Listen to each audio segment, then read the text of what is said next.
এমন মানুষ এখানে আছে, এমন আল্লাহর ওলি, এমন হক্কানি ওলামায়ে কেরাম আছেন যাদের চেহারার দিকে তাকাইল সগীরা গুনার সাথে সাথে মাফ।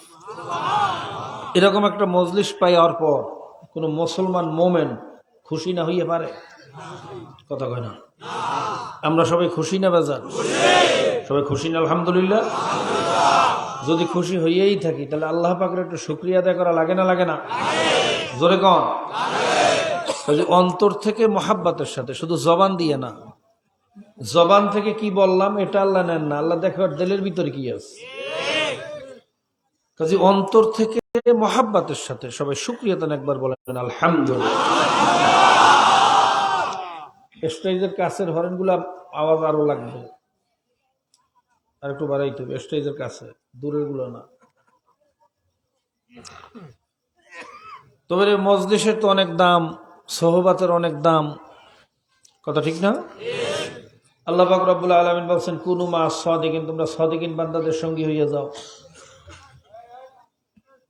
কিয়ামতের ময়দানে সহিহ রওয়ায়াতের ভিতরে আসছে একদল গুনাহগার যাদের ঈমান ঠিক ছিল কিন্তু গুনার কারণে জাহান্নামে এরকম হয়ে গেছে, হাতে পায়ে জাহান্নামে শিকল লাগাইয়া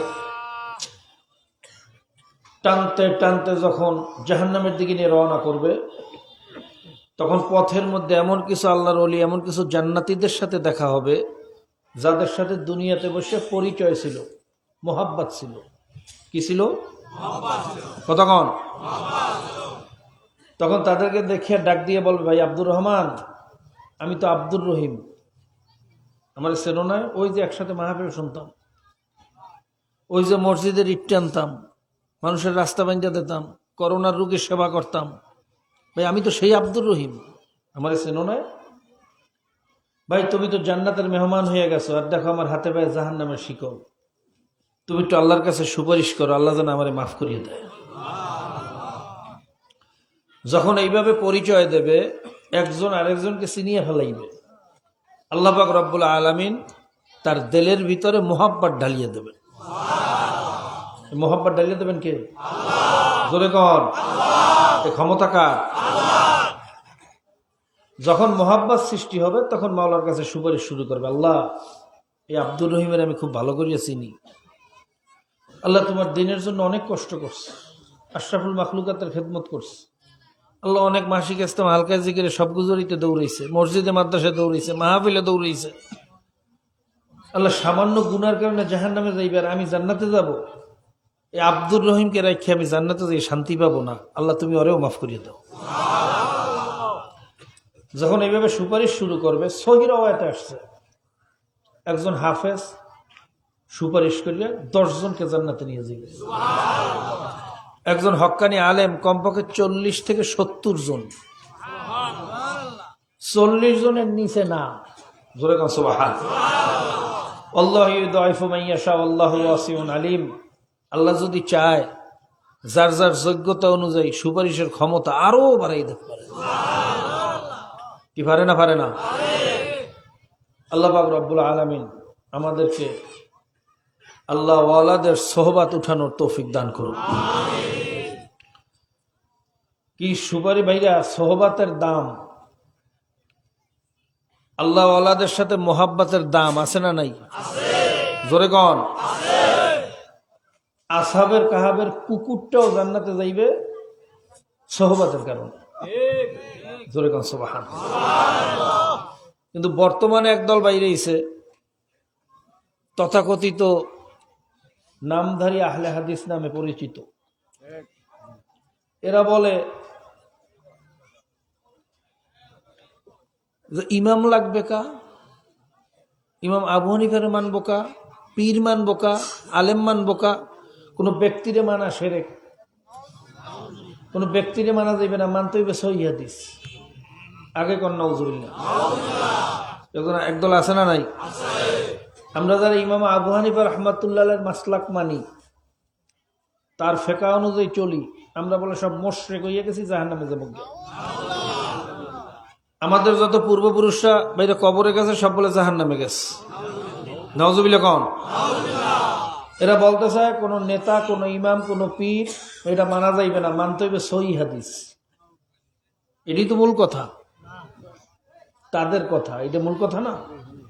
আমিন জোরে কইবে না আস্তে কইবে ওটা ভিন্ন মাসালা। আমিন জোরে কইলেও সমস্যা নাই, আস্তে কইলেও কথা কয় না।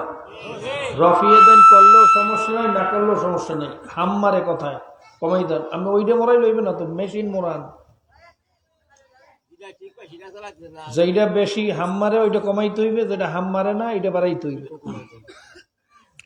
মিক্সার দিয়ে তো সব একসাথে পারবে কমবে, এত লাভ হইবে কি?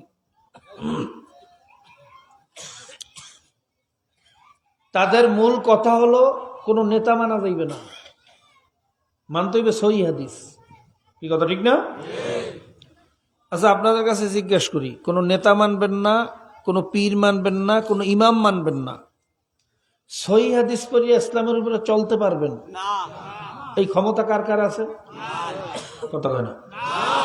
এই জায়গায় কেউ সাহস করে বলতে পারবেন হুজুর কোন মাসলাক মানবো না, ইজমা কিয়াস মানবো না, সহিহ হাদিস পড়িয়ে চলবো, এই ক্ষমতা আমাদের কারো আছে? ইজমা কিয়াস লাগবে না? লাগবে। ইজমা কিয়াস ছাড়া 1 মিনিট ইসলামের উপরে চলতে পারবেন? যদি ইজমা কিয়াস ছাড়া শুধু সহিহ হাদিস দিয়ে চলতে যান তাহলে মাইকে কথা বলতে পারবেন না। পারবেন? আল্লাহ রাসূল এই মাইকে কথা বলছেন, এই মাইকে আজান দিয়েছেন, এই মাইকে নামাজ পড়াইছেন, কিরাত পড়ছেন, তাহলে তো মাইকে নামাজ পড়ান জায়েজ নেই না? আছে?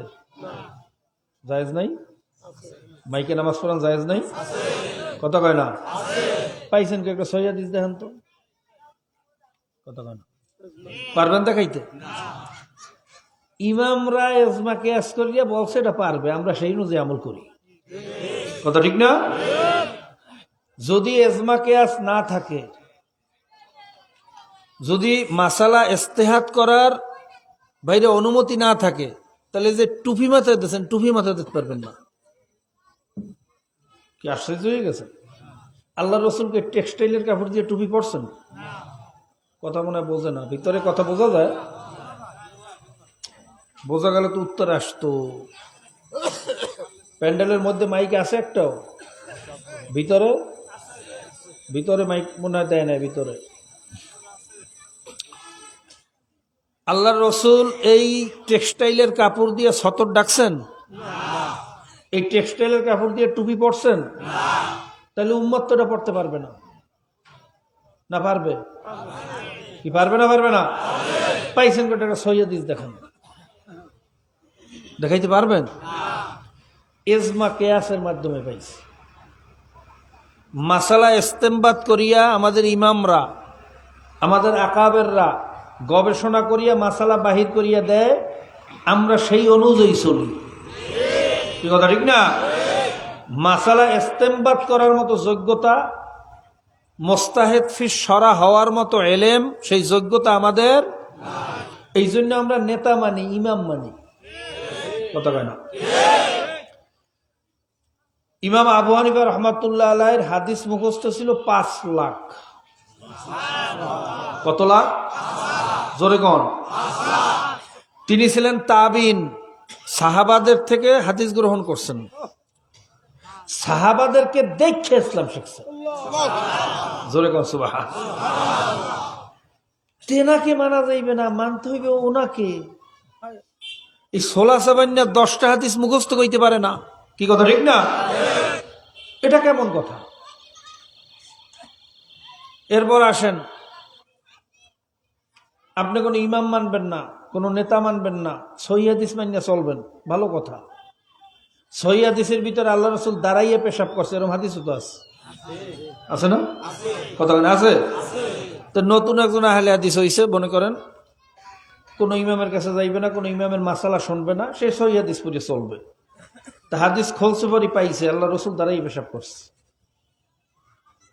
সহিহ হাদিসে আছে তো আল্লাহ রসুল দাঁড়াইয়ে পেশাব করছেন না? কোন সময় কোন বিপদে পড়লে দাঁড়াইয়ে পেশাব করা যাবে, এইটা যদি আল্লাহ রসুল পেশাব করিয়া প্রমাণ করিয়া না যাইতেন, তাহলে উম্মত মরিয়া গেল, কোনোদিন দাঁড়াইয়ে পেশাব করার অনুমতি পাইতো? জনগণ পাইতো? বিশেষ মুহূর্তে দাঁড়াইয়ে পেশাব করা জায়েজ, এইটা সাবেত করার জন্য আল্লাহ রসুল বিশেষ মুহূর্তে দাঁড়াইয়ে পেশাব করিয়া এই মাসালা সাবেত করিয়া গেছেন। সুবহানাল্লাহ। তো উনি তো আগে পরের কোনো হাদিস জানে না, খোলসে পর পাইছে দাঁড়াইয়ে পেশাব করার হাদিস, ও করবে কি? পরদিন দাঁড়াইয়ে পেশাব করবে না? কথা হয় না। যদি আপনি বলেন ভাই দাঁড়াইয়ে পেশাব করো কেন, ভাই বেটা বেশি বোঝো, আমি সহি হাদিসের আমল করতে আসি। এরকম ঘটনা ঘটবে না? ঘটবে না? সাহাবায়ে কেরাম মদের আয়াত নাজিল হওয়ার আগে মদ খাইছেন না? কথা হয় না? তো যদি খুললেই মদের হাদিসটা মদ খাওয়া শুরু করবে, ইসলামের উপর চলতে পারবে? কথা কন না? আল্লাহ পাক রব্বুল আলামিন এই ধোঁকার থেকে আমাদেরকে বাঁচার তৌফিক দান করুন। এতগুলো আকলি কথা, নকলি দলিল নেন।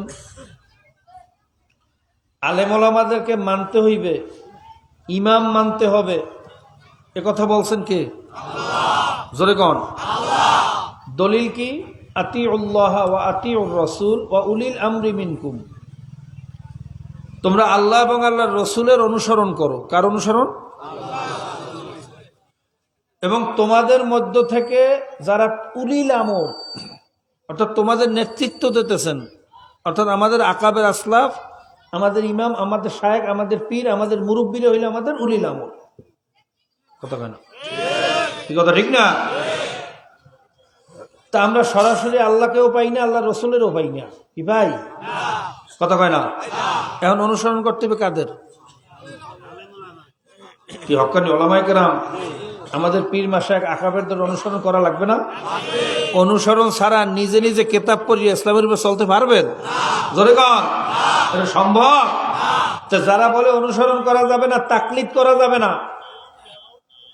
তাকলিদ না করলে তো প্রত্যেকের ইমাম হইতে হইবে। প্রত্যেকের তো ইমাম আবু হানিফা, ইমাম শাফি, ইমাম আহমদ, হাবনাউল ইমাম মুহাম্মাদের মতো যোগ্য হইতে হইবে। আর নয়তো মাসালা ইস্তেমবাদ করে চলতে পারবে না। কথা কয় না? তা প্রত্যেকটা মানুষের কি ইমাম হওয়া সম্ভব? জোরে কন। বাংলাদেশে এমন মানুষ এখন আছে যে 5 লাখ হাদিস মুখস্থ রাখতে পারবে? তা লক্ষ লক্ষ হাদিস যার মুখস্থ নাই, সে তো মাসালা ইস্তেমবাদ করার তার যোগ্যতাই নেই। আল্লাহ পাক এই ধোঁকার থেকে আমাদেরকে বাঁচার তৌফিক দান করুন। আল-ইয়াওমা নাদউ কুল্লা উনাসিন বিইমামিহিম, নিশ্চয়ই তোমাদেরকে ডাকা হবে কিয়ামতের ময়দানে সহিহ হাদিসের পিছনে। কত কেন না ইমামের পিছনে? ইমাম মানে তো নেতা, ইমাম মানে মান তাশাব্বাহা বিকওমিন ফাহুয়া মিনহুম। এই দুনিয়াতে যার দলভুক্ত হইয়া চলবেন, কিয়ামতের ময়দানে তার দলভুক্ত হইয়া উঠবেন। এই দুনিয়াতে যেই নেতার নেতৃত্বে চলবেন, কিয়ামতের ময়দানে ওই নেতার নেতৃত্বেই উঠবেন। ওই নেতা, ওই দল যেই জায়গায় যাবে, আপনিও এ কথা কার সরমনে বিষয়বে? কথা কয় না? আল্লাহর রসুলের কথা। কার কথা? নেতার গুরুত্ব আছে না নাই? দলের গুরুত্ব আছে না নাই?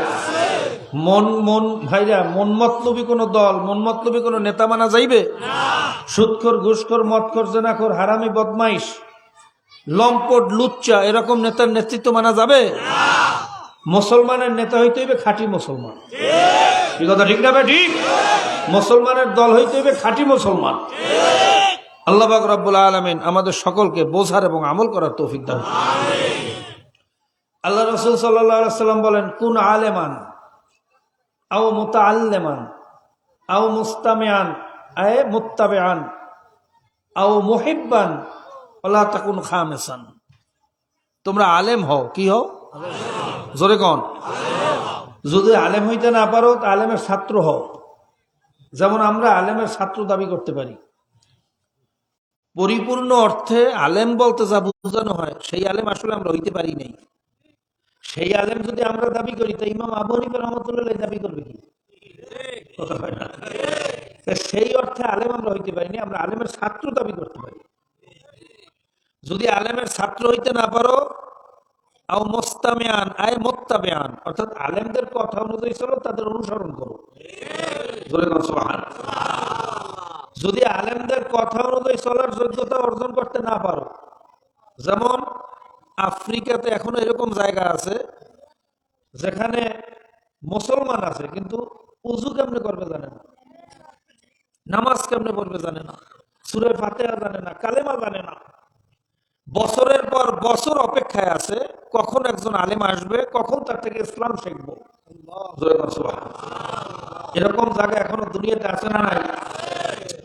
ওই দিক দিয়ে একটা আওয়াজ আসে, ওই আওয়াজটা কমাই দেন তো, ওই দূর থেকে। আপনি তো মিক্সার কমাইলে এইটাও কমিয়ে যায় বাবা, আমি বুঝতে পারতেছি না। আলাদা আলাদা বের করছেন লাইন আউট।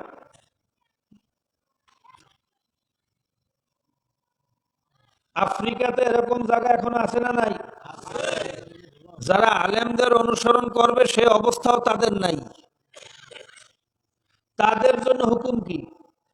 যে আলেমদের দুশ্মনী করো? তাদের জন্য হুকুম হইল আও মুহিব্বান, যদি আলেমদের কথা অনুযায়ী চলতে না পারো আলেমদেরকে মোহাব্বত করো। জোরে বল সুবহানাল্লাহ। ওয়ালা তাকুন খামিসান, তোমরা পঞ্চম হইও না, চাইরের মধ্যে থাকো। এ কথা কার? আল্লাহর রাসূলের। জোরে বলেন কার? আর আল্লাহর রাসূল ওই কথা বলেন না যে কথা আল্লাহর থেকে ইশারা পান না। তাহলে আল্লাহর রাসূলের কথাগুলো ইনডাইরেক্টলি কারই কথা? জোরে কর। যারা বলে আলেম মানা যাইবে না সহিহ হাদিস মানতে হইবে, পীর মানা যাইবে না সহিহ হাদিস মানতে হইবে, ইমাম মানা যাইবে না সহিহ হাদিস মানতে হইবে, তারা তো আল্লাহ এবং আল্লাহর রাসূলের বিরুদ্ধে কথা বলে। কথা ঠিক না ভাই? ঠিক। আল্লাহ পাক রব্বুল আলামিন আমাদেরকে এই ফিতনার থেকে হেফাজত করুন। এই তো গেল ধর্মীয় ভণ্ড। এরকম ভণ্ডের অভাব নাই। শিয়া, সুন্নি, রাফিজি, খারিজি, শেখ সৈয়দ আহমদ, আহমদ রেজা খান, গোলাম আহমদ কাদিয়ানি, গোলাম আহমদ পারভেজ ভাইয়া, এই দেওয়ানবাগি, রাজারবাগি, আটরশি, সুরেশ্বরী, এর তো অভাব নাই। এগুলো তো আমরা চিনি, ঠিক না? কিন্তু আমাদের মতো লেবাসদারি কিছু ভণ্ড বাইরেছে যাদেরকে চেনা বড় মুশকিল। বড় বড় শায়েখ দাবি করিয়া আমাদেরকে ইসলাম থেকে দূরে সরানোর জন্য, এই মুসলমানদের ভিতরে ডিভাইডেড সৃষ্টি করার জন্য তারাই ষড়যন্ত্র করতেছে। আজ থেকে 10-15 বছর আগেও এই মাযহাবি ইখতিলাফ বাংলাদেশে ছিল না। কতক্ষণ ছিল? আমি জোরে কইবেন আস্তে কইবে, এই কোনো ঝগড়াঝাটি ছিল? কতক্ষণ? রফিয়া দিন করবে কি করবে না এরকম কোনো ঝগড়াঝাটি ছিল? মসজিদের ভিতরে আহলে হাদিস মসজিদ, আহলে সুন্নাত মসজিদ, এরকম কোনো আলাদা মসজিদ ছিল? কতক্ষণ না? এরা এসে কি করলো? ওই শিয়াগো মতো, শিয়ারা যেরকম ইসলাম থেকে আলাদা হইয়া শিয়া মসজিদ বানাইছে, কাদিয়ানীরা ইসলাম থেকে আলাদা হইয়া নবী দাবি করিয়া আলাদা মসজিদ বানাইছে। কি বানাইছে না? বাহাইরা ঢাকা গেলে দেখবেন ইসলাম থেকে আলাদা হইয়া বাহাই মসজিদ, বাহাই কবরস্থান বানাইছে। এই আহলে হাদিসরাও এখন ইসলাম থেকে আলাদা হইয়া, মুসলমানদের থেকে আলাদা হইয়া এখন আহলে হাদিস মসজিদ বানাইতেছে, আহলে হাদিস কবরস্থান বানাইতেছে। কি কথা ঠিক না ঠিক? এই আহলে হাদিস মসজিদ আর কবরস্থান কোন হাদিসে আছে এটা বললে দেখো। এরা মুসলমানদেরকে পার্টিশন করার জন্য আমাদের সমাজে আসছে। আল্লাহ ষড়যন্ত্র বোঝার তৌফিক দান করুন। তো এই গেল ধর্মীয় ভণ্ড। এবার আসেন রাজনৈতিক ভণ্ড। রাজনৈতিক ভণ্ড আমাদের মধ্যে আছে না নাই? সবাই কয় না আছে? আতুর মার্কা, খন্তা মার্কা, কুড়াল মার্কা, মশাল মার্কা, ডাহি মার্কা, মার্কার তো শেষ নাই। কথা কয় না? কেউ কয় আমি রাশিয়ার আদর্শ বাস্তবায়ন করব, কেউ কয় আমেরিকার আদর্শ বাস্তবায়ন করব, কেউ কয় সমাজতন্ত্র করব, কেউ কয় ধর্মনিরপেক্ষতাবাদ করব, কেউ কয় ডেমোক্রেসি, গণতন্ত্র করব। আচ্ছা, ইসলাম ছাড়া এই যত মানব রচিত কুফরি তন্ত্রগুলো আছে, এইটা বাস্তবায়নের জন্য যদি কোনো মুসলমান চেষ্টা করে তার ইমানের অবস্থা কি? এই মানব রচিত যত কুফরি তন্ত্র আছে, বিশেষ করে অনেক সভ্যতা পৃথিবীর থেকে বিদায় হয়েছে। রোম সভ্যতা একসময় দুনিয়া নিয়ন্ত্রণ হইতো, বিদায় হয়েছে। সমাজতান্ত্রিক সভ্যতা একসময় পৃথিবীতে ছিল, বিদায় হয়েছে। গ্রিক দেবীর মূর্তি এনে বসাইছিল সুপ্রিম কোর্টের সামনে। এই গ্রিক আদর্শ একবার একসময় পৃথিবী খুব প্রভাবিত ছিল। এই গ্রিক আদর্শ দুনিয়ার থেকে কি হয়েছে? কথা কয় না? থিওক্রাসি ছিল। থিওক্রাসির নামে পাদ্রীরা সকালবেলা উঠিয়া রাষ্ট্রের উপর একটা আইন চাপাইয়ে দিত। থিওক্রাসি মানে হলো খোদাই আইন। নাউজুবিল্লাহ। খ্রিস্টান পাদ্রীরা নিজের স্বার্থে সকালবেলা উঠিয়া, তাদের খুব প্রভাব ছিল রাষ্ট্রের উপরে। যেমন এখন পোপ ফ্রান্সিস, নাম শুনছেন না? নাম শুনছেন? তারও কিন্তু ভাইরা বিভিন্ন রাষ্ট্রের উপর অনেক প্রভাব আছে, যদিও এখন আর থিওকেরাসি চালাইতে পারে না, খোদাই আইন বলিয়া, বাইবেলের আইন বলিয়া এটা রাষ্ট্রের উপরে চাপাইতে আর পারে না। কারণ খ্রিস্টানদের ভিতরে অনেক গোত্রে বিভক্ত হয়েছে, 12টার উপরে গোত্র বিভক্ত হয়েছে, এখন এটা পারে না। যাই হোক, তৎকালীন জমানায় এই পাদ্রীরা রাষ্ট্রের উপরে প্রভাব রাখতো। সকালবেলায় উঠে বলতো যে এই আইন অনুযায়ী দেশ চালাইতে হবে। বলতো এই আইন পাইছো কোথায়? বলে এই আইন খোদাই আইন। নাউজুবিল্লাহ। নিজের স্বার্থে জনগণের বিরুদ্ধে এরকম কিছু আইন জনগণের উপর চাপাই দেওয়ার কারণে জনগণ একত্রিত হয়ে বলল যে না, থিওক্রেসি দুনিয়ায় চলবে না, খোদাই আইন চলবে না, চলবে ডেমোক্রেসি, জনগণের আইন চলবে, খোদার আইন চলবে না। নাউজুবিল্লাহ, জোরে বলেন নাউজুবিল্লাহ। এই কথা বলিয়া এই ডেমোক্রেসির প্রভাব এখন চলতেছে, যেটাকে আমরা বাংলায় বলি গণতন্ত্র। কি বলি? এটার সাথে তো খ্রিস্টানদের সম্পর্ক, এর সাথে তো মুসলমানের কোনো সম্পর্ক নেই, কথা হয় না। কিন্তু এই প্রভাবের কারণে পাক ভারত উপমহাদেশ যেহেতু 200 বছর ব্রিটিশরা শাসন করছে। কত বছর? জোরে কন। হিন্দু জমিদারদের মাধ্যমে এবং ব্রিটিশ শাসকরা ভাইয়া ক্যালকাটা আলিয়া মাদ্রাসায় 32 জন প্রিন্সিপাল সৃষ্টি করছে খ্রিস্টান। অধিকাংশ মাদ্রাসার সিলেবাস দিত খ্রিস্টানরা। খ্রিস্টানদের নিয়ম অনুযায়ী মাদ্রাসার সিলেবাস পরিচালনা করা হইতো। সেখান থেকে সিয়াসাতের অধ্যায় পুরোপুরি বাদ দিয়েছে, শুধু ফজিলাতের আয়াত, ফজিলাতের ওয়াজ, এই আমল করো এই সওয়াব, ওই আমল করো এই সওয়াব, তাহাজ্জুদ করো, মেসওয়াক করো, ভাইরা পাগড়ি বাঁধো, এই সমস্ত ফজিলাতের যত আলোচনা আছে, এই ফজিলাতের আলোচনা এবং ওয়াজ দিয়া তৎকালীন সময় আমাদেরকে প্রভাবিত করছিল খ্রিস্টানরা। কারা? জোরে কন। তখন কিছু কিছু আমাদের মতো নামদারি আলেমদের দিয়েও বলাইছে যে ধর্মের সাথে রাজনীতির কোনো সম্পর্ক নাই। নাউজুবিল্লাহ। জোরে কন নাউজুবিল্লাহ। এ থিওরি তো, থিওক্রেসি তো খ্রিস্টানদের সাথে সম্পর্ক, মুসলমানের সাথে তো কোনো সম্পর্ক নাই। মুসলমানের ধর্মের সাথে তো রাষ্ট্রের সম্পর্ক আছে। কি কথা ঠিক না? আল্লাহ রাসূল সাল্লাল্লাহু আলাইহি ওয়াসাল্লাম তিনি যেরকম ধর্মেরও প্রধান ছিলেন, রাষ্ট্রেরও। কথা বলতে পারতেছি না, গলা বুক সব ধরিয়ে যাইতেছে। এই দাও, এটা বাড়াও, মনিটর বাড়াও। আল্লাহ রাসূল সাল্লাল্লাহু আলাইহি ওয়াসাল্লাম এই পৃথিবীর ভিতরে লিখিত সংবিধান, এই যে মদিনার সনদ, মদিনার সনদ শুনছেন? কথা কেন? এই মদিনার সনদটা কি কোনো তাবিজের কিতাব? এটা কি বরখাস্ত ভিজে পানি খেলে পেট ব্যথা ভালো হয়? তো তেলের সাথে ঘুরতে দিলে ঘুম ভালো হয়? মদিনার সনদটা কি? আমাদের দেশের প্রধানমন্ত্রী একবার বলছিল না যে মদিনার সনদ অনুযায়ী দেশ চালানো হবে? বলছিল। তাহলে বোঝা যায় মদিনার সনদ বলতে একটা জিনিস আছে। কি আছে না নাই? এই মদিনার সনদটা কি? এই পৃথিবীর ভিতরে সর্বপ্রথম যিনি লিখিত সংবিধান প্রণয়ন করছেন আমার নবী জনাবে মুহাম্মদুর রাসূলুল্লাহ সাল্লাল্লাহু আলাইহি ওয়াসাল্লাম। আমার নবীর আগে পৃথিবীর কোন দার্শনিক, কোন সাহিত্যিক, কোন কবি, কোন সায়েন্টিফিক, কোন বৈজ্ঞানিক লিখিত সংবিধান প্রণয়ন করতে পারে? পারে? অক্সফোর্ড ইউনিভার্সিটি থেকে যে বই লেখা হয়েছে দ্য 100, এই পৃথিবীর ভিতরে উন্নত শিক্ষিত একটা ইউনিভার্সিটি, অক্সফোর্ড ইউনিভার্সিটি। সেখানকার গবেষকরা সারা পৃথিবীর 100 মনীষীদেরকে নিয়ে গবেষণা করিয়া 100 মনীষীদের ইতিহাস নিয়ে একটা বই লেখছে, নাম দিয়েছে দ্য 100। সেই দ্য 100-এর ভিতরে সর্বপ্রথম ন্যায়পরায়ণ এই পৃথিবীর ভিতরে উল্লেখযোগ্য বাদশাহ হিসেবে যাকে উল্লেখ করছেন তিনি হইলেন আমার নবী জনাবে মুহাম্মদুর রাসূলুল্লাহ সাল্লাল্লাহু আলাইহি ওয়াসাল্লাম। কি মজা লাগে না লাগে না? জোরে বল। আমার নবী যে সভ্যতাই পৃথিবীতে নিয়ে আসছিলেন, আমার নবী যে শান্তি পৃথিবীতে নিয়ে আসছিলেন, আমার নবী পরে যত মানব রচিত আদর্শ আসছে, এখন পর্যন্ত যত মানব রচিত আদর্শ চলতেছে, এই আদর্শের মাধ্যমে মানুষকে শান্তি দিতে পারে সম্পূর্ণ ব্যর্থ। যদি আদর্শের মাধ্যমে শান্তি দেওয়া যেত, তাহলে মুসলিনি কোটি কোটি মানুষকে হত্যা করতে পারত না। চেঙ্গিস খা, হালাকু খা, তৈমুর খা, রানী ইসাবেলা,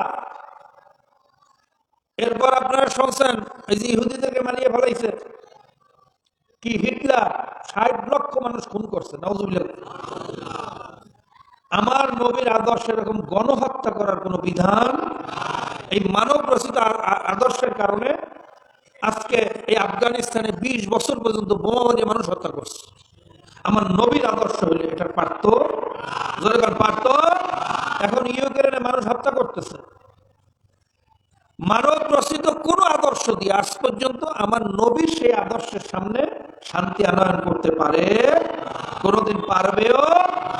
পারবেও? এই ডেমোক্রেসি আর গণতন্ত্রের নামে আমাদেরকে পশ্চিমা সংস্কৃতি ধরাইয়া যেতেছে। আমাদের ছেলেদেরকে, মেয়েদেরকে বেহায়া, বেশ্যা, মেয়েদেরকে উলঙ্গ করার ষড়যন্ত্র করতেছে। এই কথা ঠিক না? ঠিক। এবং আমাদের ছেলেদেরকে নেশাখোর বানানোর ষড়যন্ত্র করতেছে। এই ডেমোক্রেসির মাধ্যমে অনেক দেশে গাঁজাকে বৈধতা দেওয়া হইতেছে, মদকে বৈধতা দেওয়া হইতেছে, লিভিং টুগেদার অথবা বিবাহ বহির্ভূত সহ অবস্থান। বিবাহ বহির্ভূত আর বিয়া ছাড়া কথাই তো বলতে পারতেছি না, বুঝলাম না ঘটনা কি। এই মাইক দিলে আওয়াজ হয় না? এই দুই পাশে মাইক দিলে আওয়াজ বাড়ে না নাকি?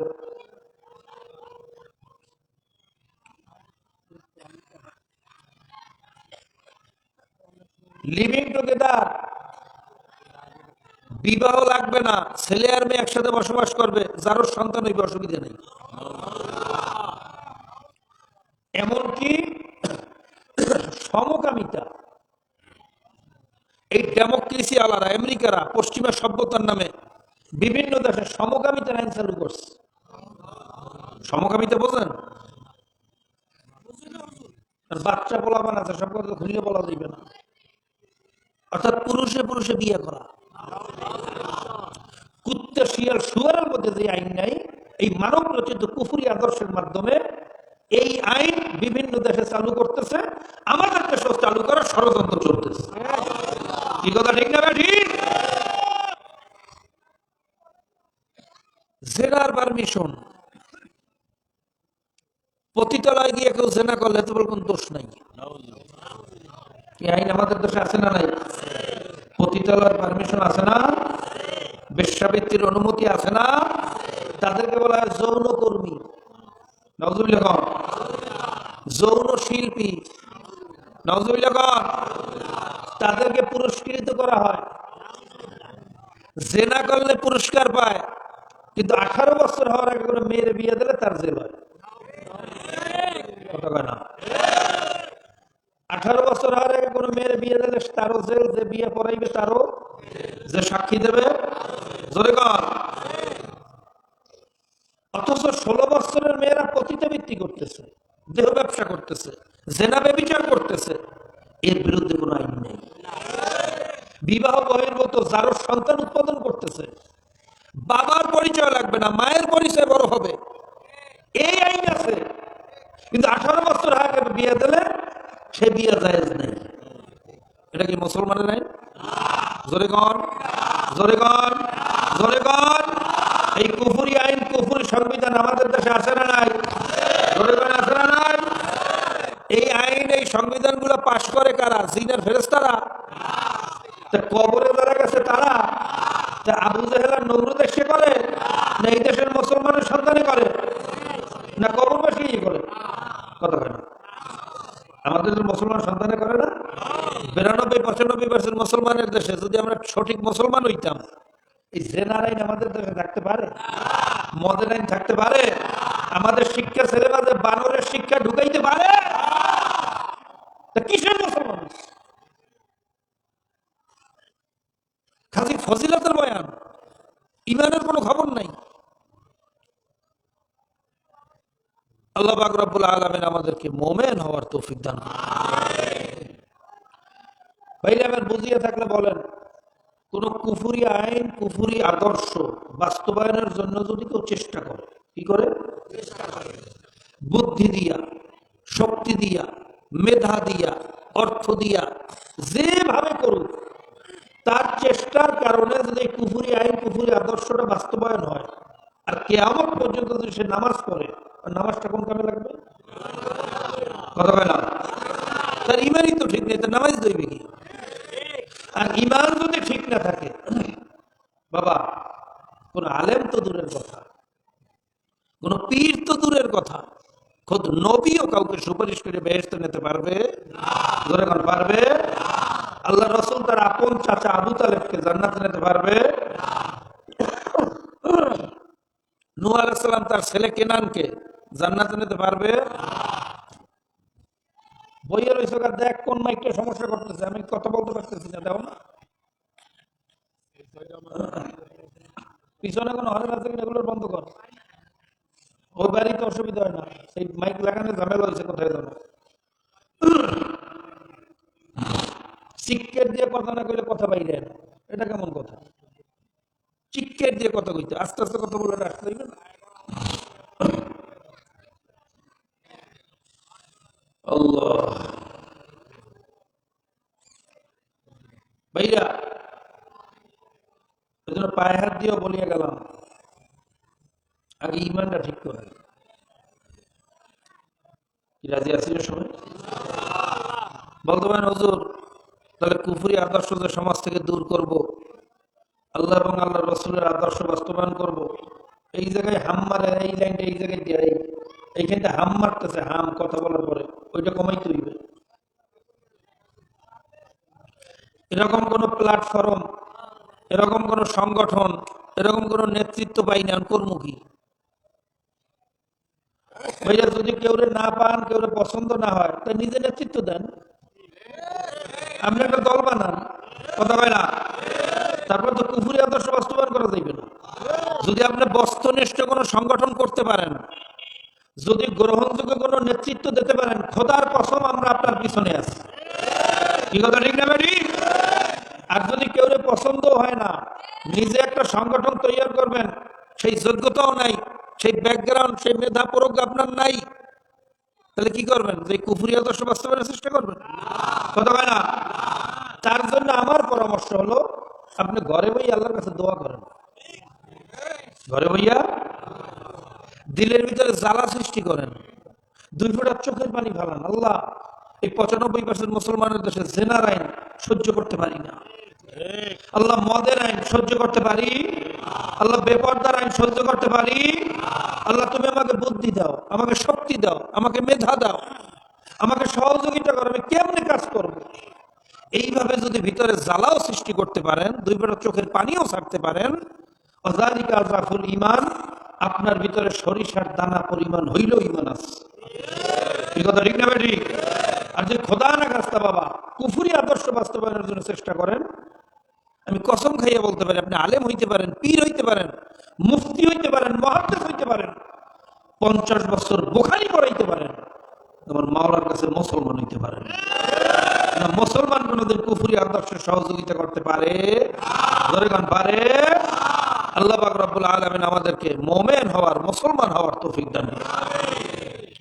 বাইরে যে কথাগুলো বললাম, অনেকে তো আমার উপর মনে রাগ হইছেন, অনেকে হুজুর কি আলোচনা শুরু করলো, একটু কিসসা কাহিনী কইবে, একটু ফজিলাতের ওয়াজ করবে, মা ফাতেমার একটু কিসসা কইবে, ইতিহাস কইবে, একটু হাসাই টাসাই দেবে, এই হুন্যে বাড়ি যাবো, কি আলোচনা শুরু করলে, তিতা তিতা কথা। অনেকের কাছে তিতা লাগে না? আম্মের কাছে লাগে না, অনেকের কাছে লাগে না। যেই মসজিদের সভাপতি সুদ খায়, এই মসজিদের ইমাম সাহেবের সুদের ওয়াজ ভালো লাগে না, কথা হয় না? যে মসজিদের সেক্রেটারি ভাইরা মাইয়া বেপর্দা চলে, ওই মসজিদের ইমাম সাহেব যদি পর্দার ওয়াজ করে, চাকরি দেয় না, কথা হয় না? তো যেই দেশের মুসলমানের সন্তানদের সহযোগিতায় কুফরি আইন পাশ হয়, সেই দেশে ভাইরা কুফরি আইনের বিরুদ্ধে আলোচনা করতে গেলে অনেকের কাছে ভালো লাগবে না, এটাই স্বাভাবিক। খালি ফজিলতের বয়ান করবো, এই আমল করো ওই সব, ওই আমল করো ওই সব, ওই আমল করো ওই সব, পাহাড় পরিমাণ সব, আসমান জমিন বরাবর সব, এত সব রাখবেন কই? ইমানের তলা ফুটলা? হ্যাঁ, যদি ইমানের তলা ফুটা না থাকতো, 95% মুসলমানের দেশে শিক্ষা সিলেবাসের ভিতরে দারুইনে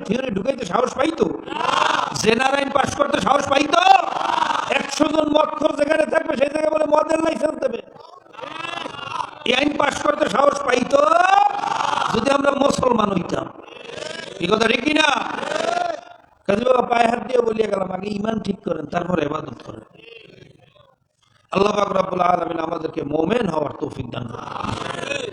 তবে ভুল করছি, অন্যায় করছি, বুঝি নাই, না বুঝিয়া করছি, এখন কি করবেন? তওবা করা লাগবে না? কথা কয় না? যদি তওবার মতো তওবা করতে পারি, আমার মাওলায় ওয়াদা করছে, লা তাকনাতু মির রাহমাতিল্লাহ,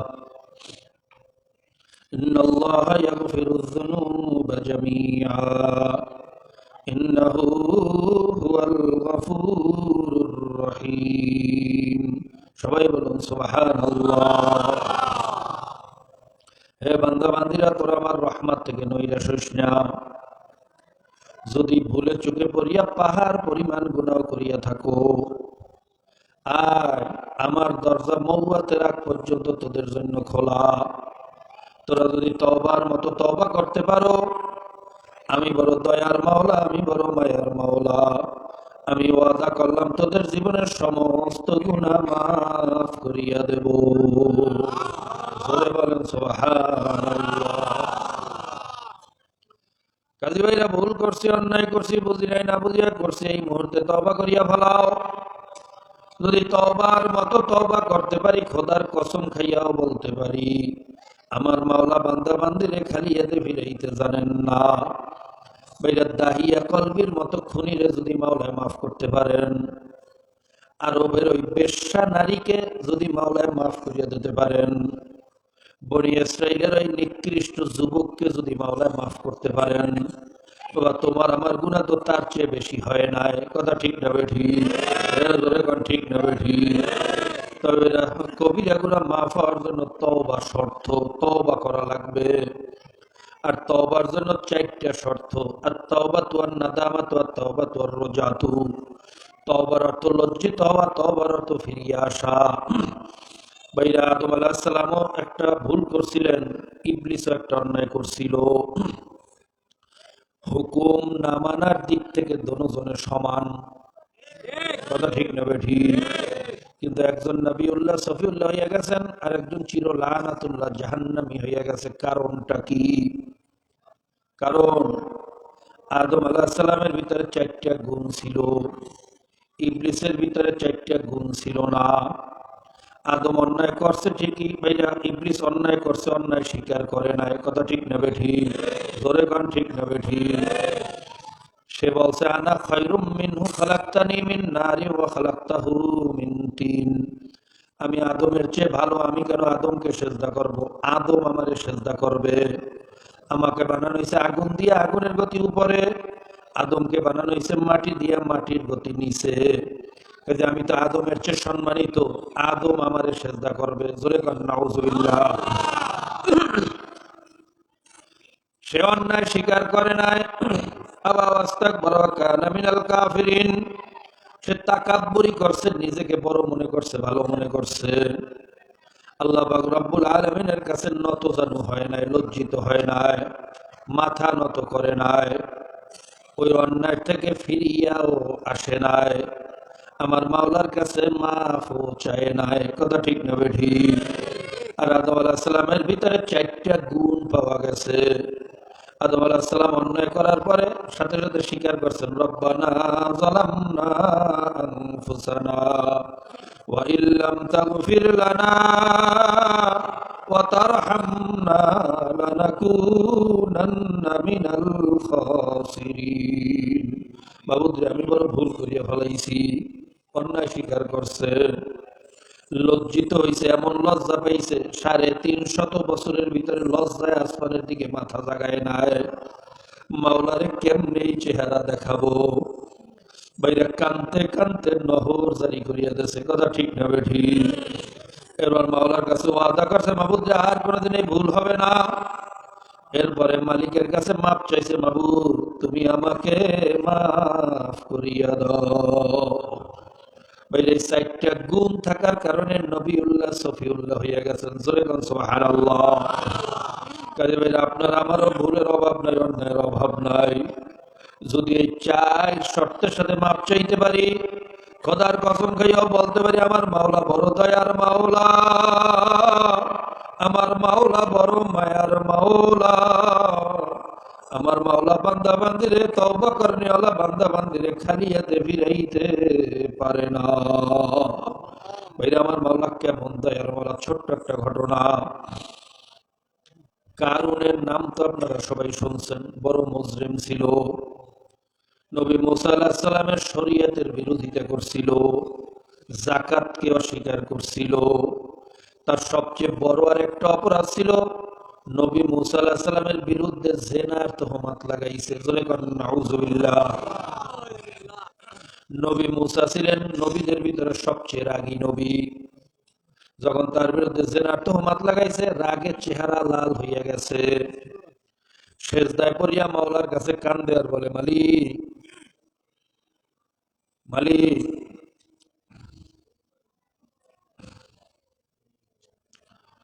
আমি কি অন্যায় করলাম, কি অপরাধ করলাম জানি না, কারণ কেন আমার বিরুদ্ধে এত বড় মিথ্যা তহমত লাগাইছে, আমি এখন উম্মতের কাছে চেহারা দেখাইতে পারি না। মালিক তোমার কাছে বিচার দিলাম, আর বিচার তুমি করো। আল্লাহ পাক রব্বুল আলামিন নবী মুসাকে ক্ষমতা দিয়ে দিলেন, হে নবী মুসা, তোমাকে ক্ষমতা দিয়ে দিলাম, এখন তুমি যা হুকুম করবা তাই হইবে। জোরে কান সুবহানাল্লাহ। জমিন তোমার তাবে বানাইয়া দিলাম, তুমি বিচার করো। অনুমতি পাওয়ার পরে উনের দলে তো ওয়াজ করতে পারবো না, ঘটনা কি ভাই? হ্যাঁ, এটা একটাই দেখি।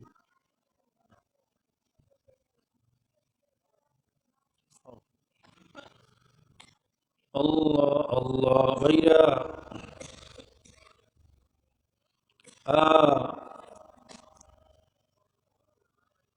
আল্লাহ পাক রব্বুল আলামিন ক্ষমতা দিয়া উম্মতকে শিক্ষা দিতেছেন এবং তামাশা দেখতেছেন। জোরে কোন সুবহানাল্লাহ।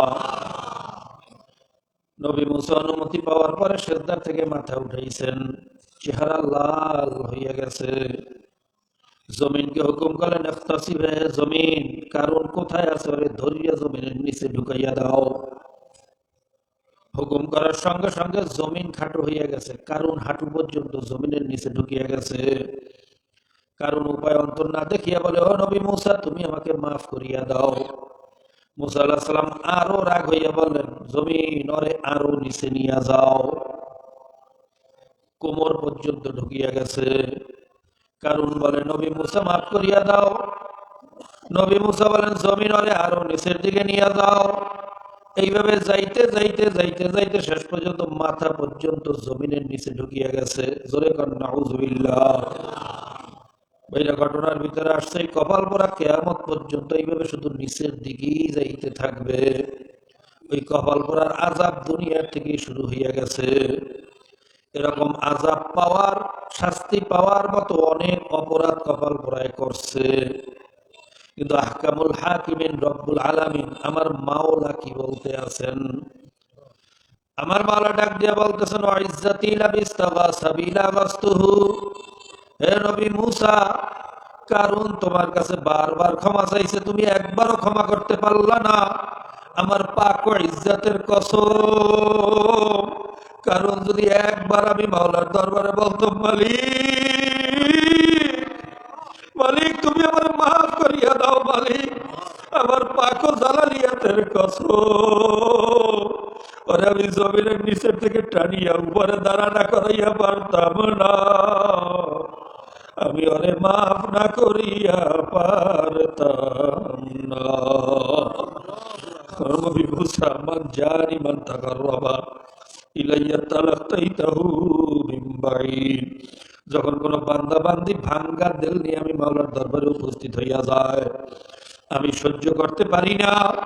তালাক্তাইতাহু মিন বাঈদ, দৌড়াইয়া যাই আমি ওর রহমতের কোলে না লইয়া ওর কাছে না যাইয়া পারি না। হে নবী মুসা, আমি মাওলা বড় দয়ার মাওলা, আমি মাওলা বড় মায়ার মাওলা।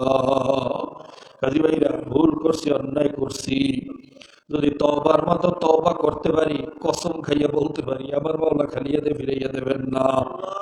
দাহিয়া কলবি খুন করার পরে একটু মহিলাকে 100টা বাচ্চা মেয়েকে দুনিয়া থেকে বিদায় করার পরেও যদি মাওলার কাছে মাপ পাইতে পারেন, মাপ চাওয়ার মতো চাইয়া যদি মাপ নিতে পারেন, বাবা তোমার আমার মাওলা কেন মাফ করবেন না? অবশ্যই করবেন, কিন্তু 4টা শর্ত থাকতে হবে।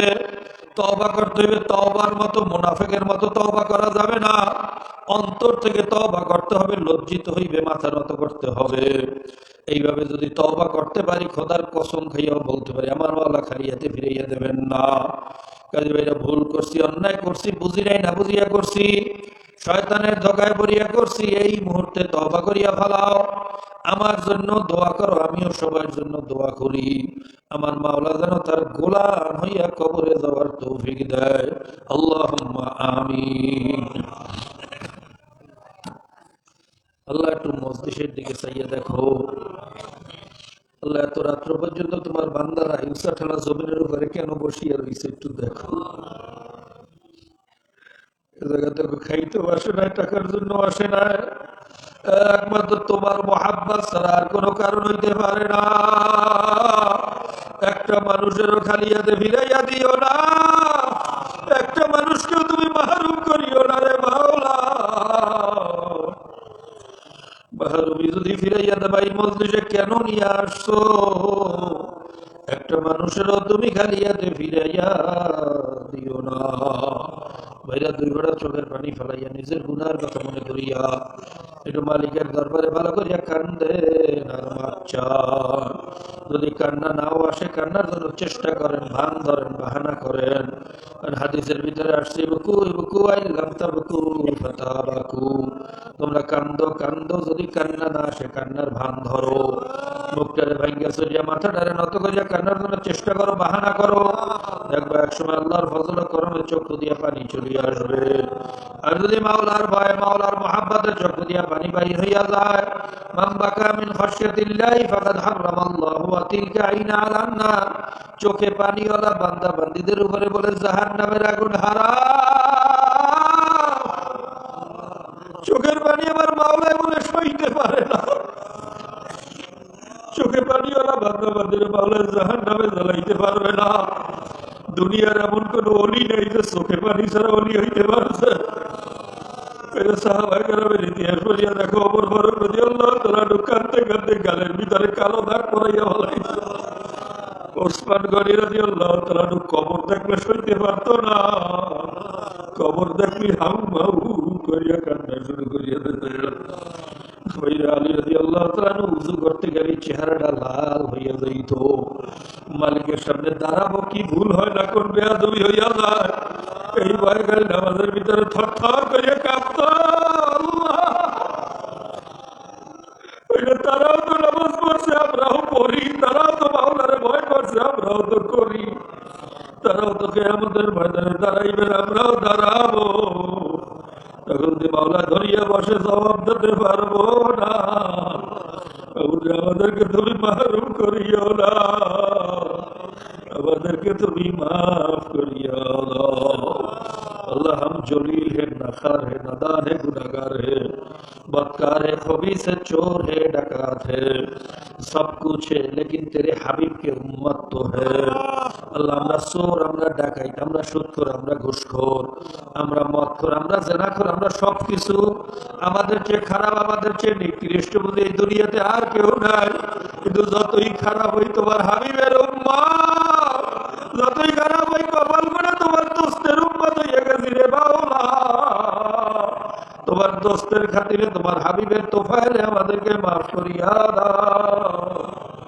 ইয়া আল্লাহ, তোমার দোস্তের খাঁটি উম্মত হিসেবে আমাদেরকে কবুল করিয়া দাও।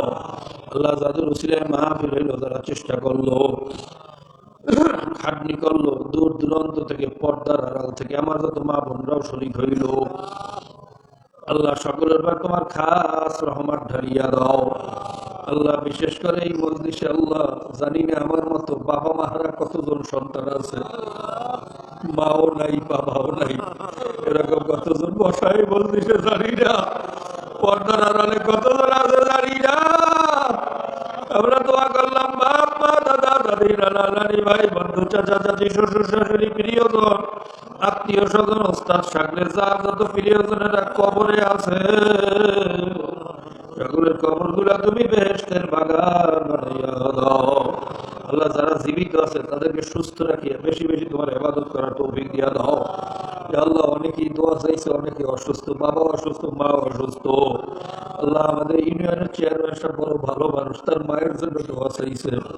কিডনি রোগে আক্রান্ত আরো অনেকেই দোয়া চাইছে। আমরা দোয়া করলাম, সকলের ন্যাক দোয়াগুলো তুমি কবুল করিয়া নাও। ইয়া আল্লাহ, ইয়া আল্লাহ, বিশেষ করে আমার অনেক যুবক বাবারা এই মাহফিলের জন্য বড় কষ্ট করছে।